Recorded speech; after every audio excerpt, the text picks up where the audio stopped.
अस्य श्रीरुद्राध्याय प्रश्नमहामन्त्रस्य अघोर ऋषिः अनुष्ठुप्छन्दः सङ्कर्षणमूर्तिस्वरूपो योऽसावादित्यः परमपुरुषः स एष रुद्रो देवता।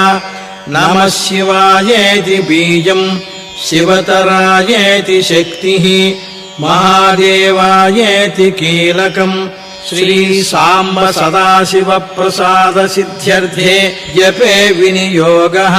ध्यानम् आपातालनभस्थलान्तभुवन ब्रह्माण्डमाविस्फुरत् ज्योतिस्फाटिकलिङ्गमौलिविलसत्पूर्णेन्दुवान्तामृतैः अस्तोकाप्लुतमेकमीशमनिशम् रुद्रानुवाकान् जपेत्। ध्यायेदीप्सितसिद्धये ध्रुवपदम् विप्रोऽभिषिञ्चेच्छिवम् ब्रह्माण्डम् व्याप्तदेहा भसितहिमरुचा भासमाना भुजङ्गैः कण्ठे काल